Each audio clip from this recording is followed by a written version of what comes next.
Hey guys, जय हिंद। एक बार फिर से आप सभी का स्वागत है आपकी अपनी फैमिली 24/7 सी ए जोन में। तो आज की जो आपकी क्लास है यहाँ पे जीके और जीए, जनरल नॉलेज या जनरल अवेयरनेस में जो आपका एक टॉपिक है सिविक्स या पॉलिटी हम बोल सकते हैं, तो उसके यहाँ पे सभी इंपॉर्टेंट फैक्ट्स आपको पता चलने वाले हैं।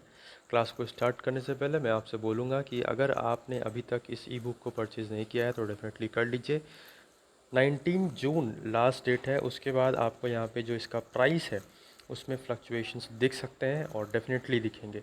उससे पहले पहले जो यहाँ पे आप इंटरेस्टेड हैं और अगर आपके एग्ज़ाम में करंट अफेयर्स, मेंटल एप्टीट्यूड या रीजनिंग का एक भी पोर्शन अगर आपके यहाँ पे एंट्रेंस एग्ज़ाम में आना है, तो ये इस ई बुक से आपके लिए बहुत ही ज़्यादा चीज़ें आपको देखने को मिलेंगी। सब टाइप कवर कर रखा है। और इस ई बुक के साथ साथ बता दूं कि करंट अफेयर्स आपका मई 2022 तक का तो मिलेगा ही, साथ ही साथ जैसे ही आपका जून मंथ कंप्लीट होगा उसकी भी जो आपका ई बुक होगी वो आपको प्रोवाइड हो जाएगी फ्री में। प्लस और जो कंप्यूटर की टॉप 250 प्लस क्वेश्चंस हैं टॉप नॉच वाले, उसकी भी ई बुक आपको यहाँ पे प्रोवाइड हो जाएगी। तो इतना कुछ दे रहा हूँ तो डेफिनेटली आप इस चीज़ को ध्यान रखिए। और पर्सनल डाउट सेशंस भी आपको मिलेंगे, डाउट क्लास भी आपको मिलेगी, जो भी यहाँ पे इस पर्टिकुलर ई बुक को लेगा वहाँ पे आपसे डिस्कशन हो जाएगा कि अगर आपको किसी पर्टिकुलर क्वेश्चन में प्रॉब्लम है, दिक्कत है, आपको कुछ पूछना है, तो वहाँ पे आप पर्सनली भी पूछ सकते हो। अगर आपको नहीं पता है कि किस पर्टिकुलर कोर्स के लिए क्या पढ़ना है, तो अभी भी टाइम है, जग जाइए, डिस्क्रिप्शन बॉक्स में देखिए या टेलीग्राम ग्रुप पर हमारे विज़िट करिए। जो वीडियो है सिलेबस की वो पिंड कर रखी है, तो वहाँ से आप चीज़ें देख सकते हो। और थोड़ा सा यार धीरे बोल रहा हूँ क्योंकि यहाँ पे जो मेरा थोड़ा गला है वो अभी साथ नहीं दे रहा है और एक्चुअली इन्फेक्शन हो गया है उसमें थोड़ा सा। तो जो सलाइवा है वो क्रिएट नहीं हो पा रहा है, तो उसमें यहाँ पे दिक्कत हो रही है बोलने में, ठीक है। तो इसीलिए थोड़ा सा हल्का हल्का जैसे भी मैं बोल पा रहा हूँ वैसे बोल पा रहा हूँ। आप लोग थोड़ा सा एडजस्ट कर लीजिए और हो सके तो अपनी जो हेडफ़ोन है उसको यूज़ कर लीजिए। आई एम श्योर कि अगर आप हेडफ़ोन यूज़ करेंगे तो उसमें आपको क्लियर वॉइस सुनाई देगी। तो सबसे पहला जो यहाँ पे कुछ फैक्ट्स वाइज है और फिर उसके बाद कुछ यहाँ पे मल्टीपल चॉइस क्वेश्चंस भी हैं। तो the state reorganisation commission was set up in 1953। 1953 में जो ये राज्यों का पुनर्गठन वाला जो था ये सिस्टम, ये 1953 में बना था, ठीक है। और जो एसआरसी थी मतलब स्टेट रीऑर्गेनाइजेशन कमिटी थी, इसने 14 स्टेट्स और 6 यूनियन टेरिटरीज़ को बनाया था, ठीक है। तो क्वेश्चन बनता है कि स्टेट रीऑर्गेनाइजेशन कमीशन कब सेटअप हुआ, तो 1953 आंसर हो जाएगा। कितने स्टेट और कितनी यूनियन टेरिटरीज़ दी, तो 14 स्टेट्स और 6 यूनियन टेरिटरीज़ दी। अभी प्रेजेंट में कितनी है, 28 स्टेट्स हैं और 8 यूनियन टेरिटरीज़ हैं, ये भी आपको ध्यान रखना है, प्रेजेंट वाला भी। फर्स्ट लिंग्विस्टिक स्टेट की बात करें तो आंध्र प्रदेश था, ठीक है। और जो ये लिंग्विस्टिक बेसिस है, ठीक है, जो आपका ये एसआरसी है ना, स्टेट रीऑर्गेनाइजेशन कमीशन, इसका बेसिक क्या था, इसका बेस क्या था, किस बेसिस पर इसने जो है राज्यों का पुनर्गठन किया, तो वो लैंग्वेज था, लैंग्वेज बेसिस पे किया। और उसी लैंग्वेज बेसिस पे जो फर्स्ट लिंग्विस्टिक स्टेट बना वो था आपका Andhra Pradesh. Leader who played a historic role in negotiating with the rulers of princely states to join the Indian union, ठीक है। तो बहुत बड़ा रोल है इनका, आपको नाम याद रखना है, सरदार वल्लभ भाई पटेल। आज जो हमारे पास हमारा जो इंडिया है उसमें जो स्टेट्स हैं वो सब इनकी बदौलत ही है, ठीक है। बहुत सारे ऐसे स्टेट्स थे, अभी आपको वो भी देखने को मिलेगा कि कौन कौन से कुछ ऐसे यहाँ पे स्टेट्स थे जिन्होंने जब हमारा इंडिया बन रहा था तो उनको ज्वाइन नहीं किया था, बट फिर भी क्योंकि यहाँ पे सरदार वल्लभ भाई पटेल थे, उनकी ब्यूरोक्रेसी, उनकी जो टैक्टिक्स थी, उन सब चीज़ों की वजह से यहाँ पे हमने अपने इंडिया को यूनाइट किया। और इसीलिए सरदार वल्लभ भाई को क्या कहते हैं, आयरन मैन ऑफ इंडिया, ठीक है। आगे वो बढ़ते हैं, नेक्स्ट यहाँ पे हम बात करें, which two languages were spoken in Bombay state before it was divided in 1960। जब बॉम्बे 1960 में डिवाइड हुआ था उससे पहले वहाँ पे कौन सी दो लैंग्वेज बोली जाती थी, तो गुजराती और मराठी, ये दोनों लैंग्वेज बोली जाती थी। नेक्स्ट यहाँ पे आप देख सकते हो, अभी मैंने आपको बताया कि कुछ ऐसे स्टेट्स थे जिन्होंने इंडिया को ज्वाइन नहीं किया था, वो अपनी सेपरेट गवर्नमेंट मांग रहे थे, सेपरेट रूल मांग रहे थे। तो वो कौन कौन से स्टेट हैं आप देख सकते हो कि जब जूनागढ़, हैदराबाद, कश्मीर और मणिपुर, ये कुछ यहाँ पे स्टेट्स हैं, आपको ध्यान रखना है, ठीक है। आगे बढ़ते हैं। Two nation theory was propounded by. Two nation theory normal आपसे डायरेक्ट क्वेश्चन पूछेगा किसने दी है, तो मोहम्मद अली जिन्ना ने ये थ्योरी दी है। To create separate states for Muslims, Muslims जो है उनके लिए सेपरेट स्टेट की डिमांड की थी मोहम्मद अली जिन्ना ने। ठीक है, आगे बढ़ते हैं। How many princely states consisted at the time of independence of India. तो 565 प्रिंसली स्टेट्स थे, और जिनको मिला के हमारा इंडिया यूनिफाइड किया गया किसके द्वारा, सरदार वल्लभ भाई पटेल के द्वारा। नाम याद रखना है आपको। नेक्स्ट यहाँ पे आप देख सकते हो, state reorganisation commission report was based on the distribution of boundaries of states on language basis to reflect linguistic expects. मैंने अभी आपको बताया कि एसआरसी जो थी 1953 में आई थी, और उसका बेस आधार क्या था, तो लैंग्वेज बेसिस पे उसने जो स्टेट्स थे उनको रीऑर्गेनाइज किया था। Proposal for linguistic principles of reorganisation was accepted in. तो कांग्रेस के किस सेशन में जो ये रीऑर्गेनाइजेशन का जो प्रपोजल था लिंग्विस्टिक बेसिस पर, किस नेशनल कांग्रेस जो हमारा जो कांग्रेस का सेशन था, कौन से अधिवेशन में, किस अधिवेशन में कांग्रेस के ये चीज़ एक्सेप्ट की गई, तो नागपुर का ये कांग्रेस सेशन था 1920 का। याद रखना है आपको, इम्पॉर्टेंट है। WSF की अगर हम फुल फॉर्म की बात करें तो वर्ल्ड सोशल फोरम, यहाँ पे आपका WSF का फुल फॉर्म हो जाता है। याद रखिएगा, फुल फॉर्म भी आपसे कई बार ऐसे डायरेक्टली पूछ ले जाते हैं। Bombay got divided on bilingual basis consisting of Gujarat and Marathi speaking people. अभी हमने आपको बताया कि वहाँ पे जो हमारा 1960 में बॉम्बे डिवाइड हुआ, उससे पहले वहाँ पे दो लैंग्वेजेस यूज़ की जाती थी। वो दो लैंग्वेजेस थी गुजरात और मराठी। आगे बढ़ते हैं। पंचशील प्रिंसिपल्स की बात करें, बहुत ही ज़्यादा इम्पॉर्टेंट है, पता होना चाहिए आपको। Panchsheel principles was first codified during an agreement between India and China. तो ये पंचशील एग्रीमेंट जो है कौन से दो देशों के बीच की बात है, इंडिया और चाइना की बात है, 1954 की बात है। कहाँ की बात है, इंडिया और चाइना की बात है, 1954 की बात है। प्राइम मिनिस्टर जवाहरलाल नेहरू और प्रीमियर चाउ एनलाई इनका नाम है, ये दोनों ने मिलके ये पंचशील प्रिंसिपल को एग्रीमेंट को साइन किया था। 5 प्रिंसिपल्स ऑफ अगर बात करें पंचशील एग्रीमेंट के क्या क्या है, तो आप देख सकते हैं। Mutual respect for each others territorial integrity and sovereignty. ठीक है, म्यूचुअल रेस्पेक्ट रहेगी दोनों की, जो भी कंट्री है उसके प्रति, और जो वहाँ पे अखंडता है, जो यूनिफिकेशन है उसके प्रति कोई भी हस्तक्षेप नहीं होगा। आप अपनी कंट्री में रूल करिए, हम अपनी कंट्री में रूल करेंगे, और दोनों ही एक दूसरे का रेस्पेक्ट करेंगे।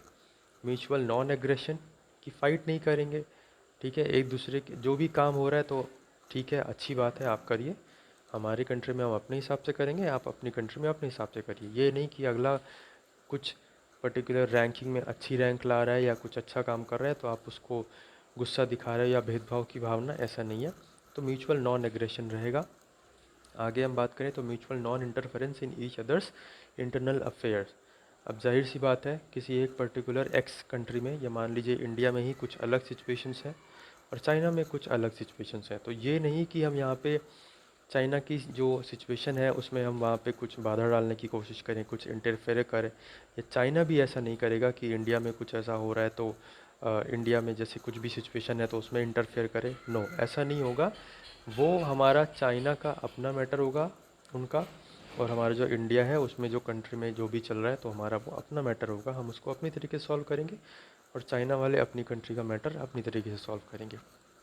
तो इस तरीके का कुछ नॉन इंटरफेरेंस भी होना चाहिए इंटरनल अफेयर्स में, और इक्वालिटी एंड म्यूचुअल बेनिफिट के लिए भी हम काम करेंगे। अगर कोई ऐसा पर्टिकुलर फील्ड है जहाँ पे हम दोनों लोग मिलकर म्यूचुअल कोऑपरेशन के साथ आगे बढ़ सकते हैं तो डेफिनेटली वहाँ पे आपको ये काम करना है। इक्वालिटी बनाए रखनी है, समानता बनाए रखनी है, और पीसफुल कोएग्जिस्टेंस, शांति से रहेंगे, और कुछ भी यहाँ पे जो आर्मामेंट्स हैं उसका भी यूज़ नहीं करेंगे, मिसाइल्स, न्यूक्लियर वेपन्स, इनका यूज़ नहीं करेंगे, शांति से रहेंगे, फ्रेंडली रिलेशन स्थापित करके, फ्रेंडली रिलेशन बना के, कॉर्डियल रिलेशन बना के, ठीक है, एमिएबल रिलेशन बना के। इस तरीके से ये पंचशील सिद्धांत आपके यहाँ पे कंप्लीट होते हैं। याद रखिएगा, इम्पॉर्टेंट है। अब यहाँ पे आपके सामने कुछ क्वेश्चंस आ रहे हैं तो ध्यान रखिएगा, इम्पॉर्टेंट है। Which of the following has most profound influence in framing the Indian constitution. ये क्वेश्चन मैं पहले भी करवा चुका हूँ कि इनमें से कौन सा एक्ट है जो कि जिसका मतलब बहुत ही ज़्यादा इफ़ेक्ट पड़ा है हमारे इंडियन कॉन्स्टिट्यूशन को फ्रेम करने में। तो ध्यान रखना है 1935 गवर्नमेंट ऑफ इंडिया एक्ट 1935 है जिसका बहुत ज़्यादा इफ़ेक्ट पड़ा है जब हम इंडियन कॉन्स्टिट्यूशन को फ्रेम कर रहे थे। मतलब बहुत सारी चीज़ें वहाँ से ली गई हैं, उसमें जो सजेशन दिए गए थे उसको इम्प्लीमेंट किया गया है, राइट। इसलिए बोलते हैं कि गवर्नमेंट ऑफ इंडिया 1935 का ज़्यादा इफेक्ट पड़ा है इंडियन कॉन्स्टिट्यूशन को फ्रेम करने में। नेक्स्ट क्वेश्चन है, act that introduced communal electorate in India. किस एक्ट ने यहाँ पे कम्युनल इलेक्टोरेट की जो बात है उसको लाया था, इंट्रोड्यूस किया था। तो ऑप्शंस मैं नहीं पढ़ रहा हूँ क्योंकि ऐसे ही बोलने में थोड़ी सी दिक्कत हो रही है, और किस तरीके से मैं बोल रहा हूँ यार वो मैं ही जानता हूँ। मतलब इवन घर पे भी मैं अभी किसी से नहीं बोल रहा हूँ क्योंकि यार बोलने में बहुत ज़्यादा परेशानी हो रही है और मन भी नहीं कर रहा है, सलाइवा बहुत अजीब सा लग रहा है। और मतलब एक चीज़ मैं आपसे शेयर कर दूँ, ठीक है, थोड़ा सा दो मतलब 10 सेकंड आपका लूँगा, एक चीज़ शेयर कर दूँ। कभी भी आप जब ट्रेन में बैठें तो ट्रेन में आप कुछ ले ज़रूर जाएं अपने आप से, और बाय चांस जैसे चीज़ें आपने खा ली या नहीं बचा लेकिन अभी आपको भूख लग रही है, तो ऐसा नहीं है कि ट्रेन में जो बेचने आते रहते हैं ना कि चाय चाय चाय, तो ठीक है चाय आप पी लो, चाय से कुछ नहीं होगा, लिक्विड है वो, तो आप जब यूरिन जाओगे फ्रेश होने तो यूरिन के थ्रू बाहर आउट हो जाएगी तुरंत। बट जो समोसा सॉरी बट ये जो समोसा और ये सब जो लाते हैं ना, आलू पकौड़े और वट एवर, ये सब चीज़ें कभी मत खाना यार, ठीक है।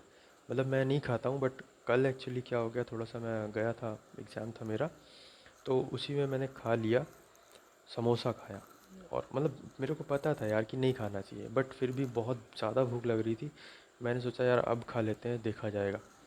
और बहुत बड़ी गलती कर दी, मैंने वो समोसा खा लिया, और उसी समोसे की वजह से मेरा ये हाल हो गया कि अभी बोलने का मन नहीं कर रहा है। जो मेरी ज़बान है, टंग है, वो पूरी अजीब सी इन्फेक्टेड, अजीब सा रिएक्शन शो कर रही है। गले में भी आप मेरा जो है वो इन्फेक्शन अजीब सा हो गया है, ठीक है। तो ये ऐसा मतलब कभी ना खाना, जब जब भी आपको भूख लगे, ठीक है, थोड़ा सा सब्र कर लेना, और बाहर निकल के जब आप अपने घर पहुँचें या फिर किसी भी सिटी में जा रहे हैं तो थोड़ा सा स्टेशन से दूर जो आपके पड़े होटल वगैरह वहाँ पे कुछ खा पी लीजिए, लेकिन स्टेशन के पास जो चीज़ें पड़ती हैं वो सब भैया कभी नहीं खाने वाला है। बहुत ज़्यादा गंदगी रहती है, और मतलब नेवर, बिल्कुल हाइजीनिक नाम, मतलब एक रेटिंग क्या, आप 0 पॉइंट माइनस में भी मैं रेटिंग नहीं दूंगा, इतनी ज़्यादा ख़राब है हालत। बट मेरी मजबूरी थी तो मेरे को खाना पड़ा, लेकिन आज के बाद कभी नहीं खाऊंगा चाहे जितनी मजबूरी हो, क्योंकि बहुत ज़्यादा इसने इन्फेक्ट कर दिया। वो मैं ही जानता हूँ इस समय कि किस तरीके से मैं बोल पा रहा हूँ और कैसे मेरे गले में लग रहा है, ठीक है। तो यही है कि आप कभी मत खाना ऐसा समोसा वगैरह जो बेचने आते हैं ना, समोसे समोसे करके ट्रेन में, वो कभी मत खाना। बाहर निकलो स्टेशन के, और फिर जब स्टेशन पे आप उतरो थोड़ा सा दूर जाओ, स्टेशन के दूर जाओ, फिर वहाँ कहीं होटल देखो, वहाँ पे कहीं आप बैठ के समोसा खाओ या कुछ भी खाओ, लेकिन स्टेशन के पास कहीं नहीं बॉस, नेवर। चलिए बैक टू द यहाँ पे टॉपिक। नेक्स्ट यहाँ पे क्वेश्चन पे चलते हैं। नेक्स्ट हमारा क्वेश्चन है, by virtue of which act diarchy was introduced, ठीक है। डायरेकी का मतलब होता है dual rule, okay. Dual rule जैसे स्टेट और सेंट्रल है, उस सेंस में भी आप समझ सकते हो, स्टेट गवर्नमेंट सेंट्रल गवर्नमेंट, है ना। तो ये आप समझ सकते हो। यहाँ पे हम बात करें, ऑप्शंस आपकी स्क्रीन पर है, बताइए by virtue of which act diarchy was introduced. Diarchy का जो कॉन्सेप्ट है ये हमारा लाया गया था option B, government of India act 1919 में। याद रखना है, इम्पॉर्टेंट है। आगे बढ़ते हैं, GOI गवर्नमेंट ऑफ इंडिया, ठीक है। GOI का मतलब है government of India act 1935 based on, तो किस पर बेस्ड था, तो यहाँ पे आपके सामने है, principle of federation and parliamentary system, succession, king and queen, या फिर ऑल। तो सबसे पहले मैं आपसे बोलूँगा कि आप लोगों को कमेंट करके बताना है कि पार्लियामेंट्री सिस्टम का जो मेन पॉइंट होता है या क्या होता है पार्लियामेंट्री सिस्टम, ये आपको कमेंट करके बताना है, ठीक है। प्रेसिडेंट रूल रहता है, प्राइम मिनिस्टर रूल रहता है, या जो मेंबर्स होते हैं वो इलेक्ट किए जाते हैं, अपॉइंट किए जाते हैं, क्या होता है, कमेंट करके आपको बताना है। बहरहाल इस क्वेश्चन का सही आंसर भी आपका ए बनेगा। Principle of federation and parliamentary system यहाँ पे आपका करेक्ट आंसर बनेगा। गवर्नमेंट ऑफ 1935 बेस्ड था फेडरेशन और पार्लियामेंट्री सिस्टम के प्रिंसिपल पर। Next moving on, monopoly of east India company was abolished. आप सभी को पता है ईस्ट इंडिया कंपनी का इस्टेब्लिशमेंट जो यहाँ पे हम बात करें तो 1600 में हुआ था। और यहाँ पे हम बात करें कि उसका जो ईस्ट इंडिया कंपनी की जो मोनोपोली थी, मोनोपोली का मतलब है कि सिर्फ जहाँ पे एक ही कंपनी थी पहले, ठीक है। जब यहाँ पे इंडिया में जब ये ईस्ट इंडिया कंपनी आई तो एक ही कंपनी थी जो सब चीज़ देख रही थी, वो कंपनी का नाम था ईस्ट इंडिया कंपनी।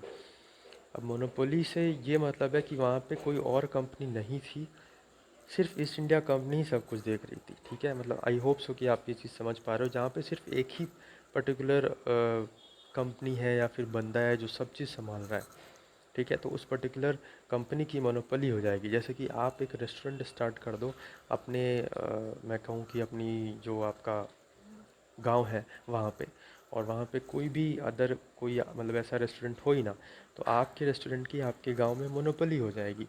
बट अगर किसी और पर्टिकुलर पर्सन ने वहाँ पे कोई रेस्टोरेंट खोला तो वो मोनोपोली ख़त्म हो जाएगी आपकी, ठीक है। क्योंकि फिर आपके जो कस्टमर्स हैं वो डिवाइड हो जाएंगे, आधे उधर जाएंगे आधे इधर आएंगे, ठीक है। तो इस तरीके से तो ये कब एबॉलिश की गई थी, किस चार्टर एक्ट से या रेगुलेटिंग एक्ट से या सभी से, ध्यान रखना है आपको।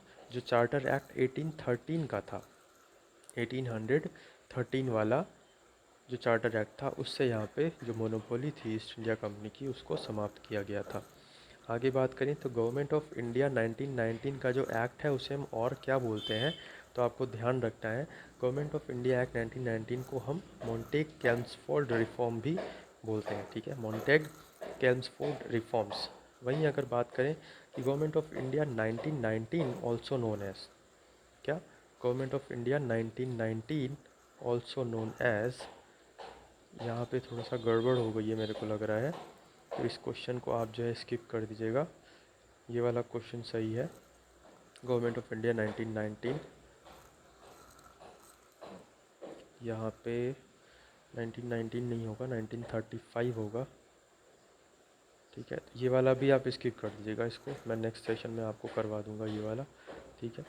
आप लोग कमेंट करके बताइएगा कि गवर्नमेंट ऑफ इंडिया एक्ट 1919 को क्या कहते हैं और गवर्नमेंट ऑफ इंडिया एक्ट 1935 को क्या कहते हैं, ठीक है। ये थोड़ी सी मिस्टेक हो गई है, थका हुआ भी था लेकिन फिर भी मैंने सोचा कि आपका जो है नुकसान ना हो, इसीलिए ये जो है क्लास भी आपको प्रोवाइड करी गई। यहाँ पे हम देखते हैं अगला क्वेश्चन क्या है, इसमें तो देखिए कैसे हो गया है।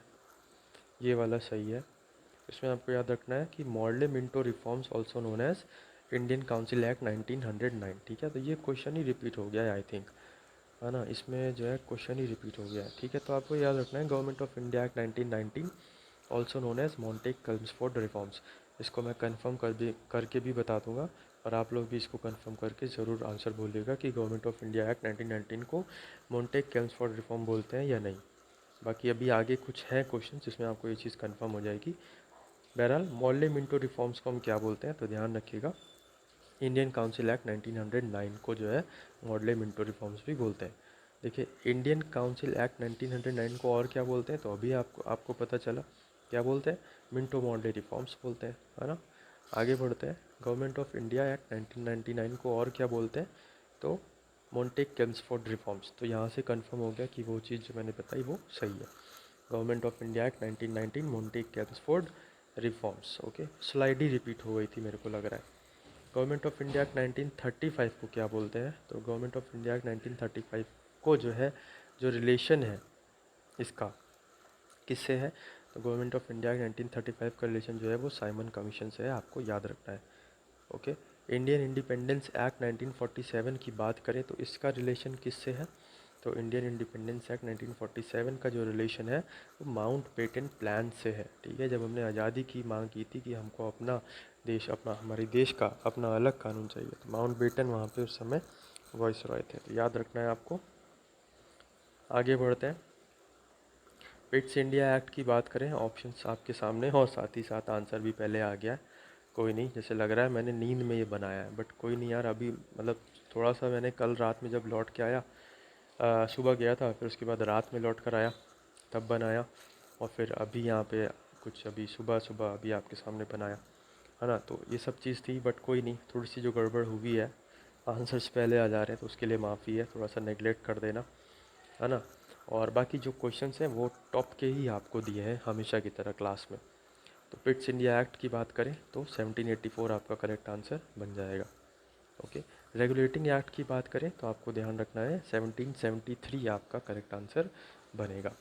और यहाँ पे बात करें तो two independent states of India and Pakistan were created by, तो किसके द्वारा क्रिएट किए गए थे, तो इंडियन इंडिपेंडेंस एक्ट था वो, जिसके द्वारा यहाँ पे states two independent states create किए गए, इंडिया और पाकिस्तान को। So that's it. यहाँ पे मैं फिर से बता दूँ आपको कि अगर आपको नहीं पता है कि ये ई बुक में क्या क्या है तो मैं आपको बता देता हूँ।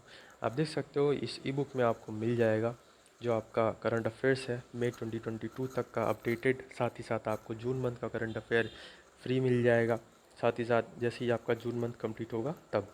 उसके साथ में आपको अब कंप्यूटर के 250 प्लस टॉप नॉच वाले क्वेश्चंस भी मिल जाएंगे जो आपके एंट्रेंस एग्ज़ाम के पर्पज़ से बहुत ज़्यादा इंपॉर्टेंट है। प्राइस पर मैं आपको एक बार नज़र डलवाना चाहूँगा, क्योंकि जो ये 19 जून है आने वाली, इसके बाद आपका ये जो प्राइस है इसमें आपको फ्लक्चुएशंस देखने को मिलेंगे, बढ़ सकता है प्राइस। तो मेक श्योर अभी ये ऑफ़र 19 जून तक ही वैलिड है, तो इसको आप ग्रैब करें, अभी जाएं, डिस्क्रिप्शन बॉक्स में लिंक दिया हुआ है, वहाँ से आप इस चीज़ को देख सकते हैं। Smart study in less time approach के साथ ये चीज़ आपको प्रोवाइड की गई है, जिससे जो कम समय है उसमें ज़्यादा इफ़ेक्टिव तरीके से आप तैयार कर सकें, हर एक पोर्शन को टच कर सकें, रीजनिंग में हर एक टाइप को टच कर सकें, समझ सकें कि किस तरीके के क्वेश्चंस बनते हैं, पज़ल के कैसे क्वेश्चंस हैं, सीरीज़ के कैसे क्वेश्चंस हैं, सारा टाइप आपको मिल जाएगा इसमें। मेंटल एप्टीट्यूड का 50 प्लस यहाँ पे आपको 51 52 क्वेश्चंस मिलेंगे, जो कि हर एक टाइप को कवर करते हुए आपको मेंटल एप्टीट्यूड का पूरा यहाँ पे कवर करवाने वाले हैं। और अगर आपको बता दूँ कि अगर आपको यहाँ पे कुछ भी डाउट वगैरह आता है कि जैसे आपको कोई सॉल्व नहीं हो पा रहा है क्वेश्चन वगैरह, या आपको डाउट है, तो उसके लिए भी मैं खुद आपकी डाउट क्लास लूँगा, ठीक है। तो आपको परेशान नहीं होना है, उसमें आपका जो भी रहेगा वो सब चीज़ें आप पूछ सकते हो उसमें। और ये प्रैक्टिस के लिए आपके लिए बहुत ही बढ़िया है, तो आप ज़रूर इसको यूज़ करिए। डिस्क्रिप्शन बॉक्स में जाइए, वहाँ पे ही आपको फर्स्ट लिंक मिल जाएगा। आज की क्लास को बस इतना ही यहाँ पे रखते हैं, वाइंड अप करते हैं सेशन। तब तक के लिए यहाँ पे आप जो सेशंस हमारे पुराने पढ़े हुए हैं उनको भी रिवाइज ज़रूर करिए, और बहुत ही ज़्यादा यूज़फुल कंटेंट है, सही बात पे आप चल रहे हो। बस ये जो आप सोच रहे हो कि आपने जो आज मेहनत की वही आपको मेहनत कल परसों नरसों और आने वाले कई दिनों तक करते रहना है, जब तक आपका एंट्रेंस एग्ज़ाम ना हो जाए। डेफिनेटली आपको, अगर आप यहाँ पे इस तरीके से चलोगे तो आपको सफलता ज़रूर मिलेगी। चलिए, अपना ख्याल रखिए, अपने घर वालों का ख्याल रखिए और बने रहिए। जय हिंद, जय भारत।